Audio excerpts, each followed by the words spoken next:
FightHype.com here with one of the very most electric and best young fighters in boxing, Teofimo Lopez. Just a month ago, scored a spectacular first-round knockout over Mason Maynard. How are you feeling right now, Teofimo, about the reaction you got from people? Do you feel like you're finally starting to get people to notice what you've known all along, that you're going to be one of the best fighters in the game coming up? I look at it like this, with all the hard work that we've done, the dedication that we put into this, our craft, everything, sooner or later it was gonna show. It's happening now, and it's good. It's good. It keeps us motivated to keep on going. Now we have the eyes on us, and we're just bringing that much more eyes to watch Teofimo Lopez when I'm in there in that ring. So I think, yeah, December 8th when I fought Mason Maynard and did the knockout, it clearly woke everybody up and said, whoa, this kid could be something. So, 2019, everybody's looking forward for February 2nd and what I'm going to do next. And just the only way you could tune in is ESPN Plus. And if you can make it, Dallas, Texas at the Ford Center, come through. Who's the opponent for that fight? Diego Magdaleno. That's right. So it will be my first southpaw as a professional. Yep. Diego, man, he has a lot of experience. He was a hell of an amateur. Wait, have you ever worked with him out here in Vegas?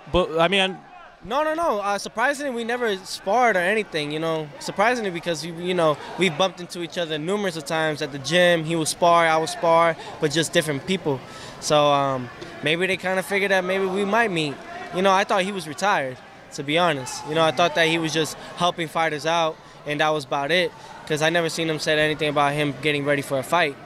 But we're fighting each other, and we're ready. I love fighting southpaws. I've sparred with southpaws. In the amateurs.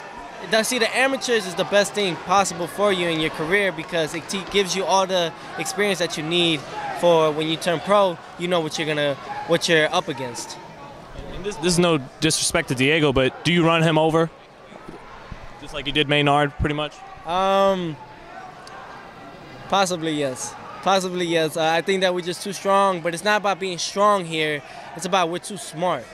People think all I am is just strength, that I'm just powerful. I have speed. I'm quick. Mason Maynard didn't see that punch because of my speed. It's not just because of power. If I'm power is one thing, but having speed is another. Speed is power too. But it's just the ring IQ. The things that we do there are just so different. No fighter yet that I have fought has brought out all that I want the fans to see. You guys haven't seen me box yet. You guys have only seen me come forward and do what I have to do, slip a couple punches, and that's about it. But it hasn't gotten to the point where you guys have seen me use my legs and box. But hopefully one day there will be an opponent there that I could do that and use all my traits. I love competition. That's what I'm here for. I call out and I say and I ask for the big names. Because if that's competition, I want it. And I'll show everyone that it's not for me. It's not competition for me. But, that's the things like that. I'm very excited. I'm happy and content with where I'm at today. But we want more. And we're always going to want more.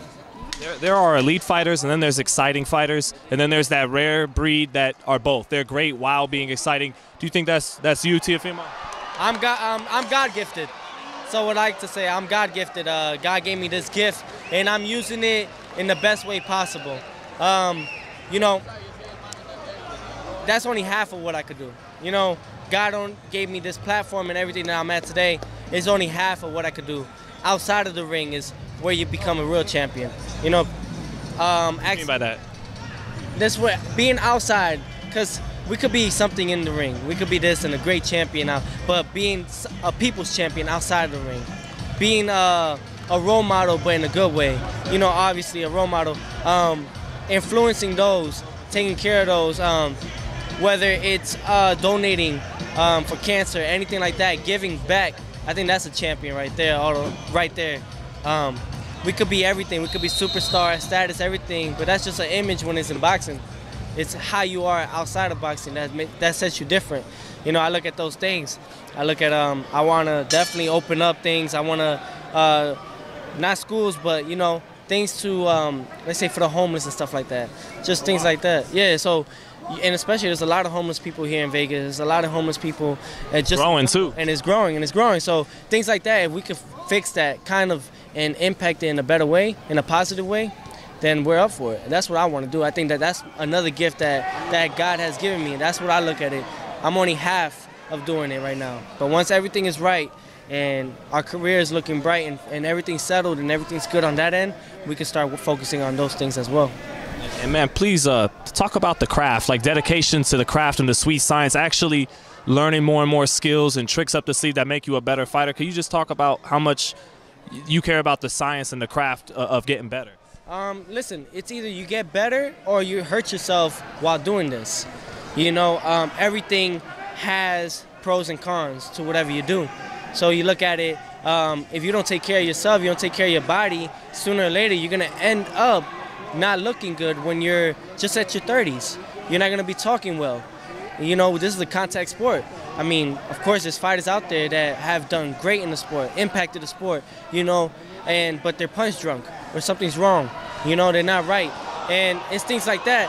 So when you dedicate your craft, it's because you're dedicating your future. Boxing is only temporary.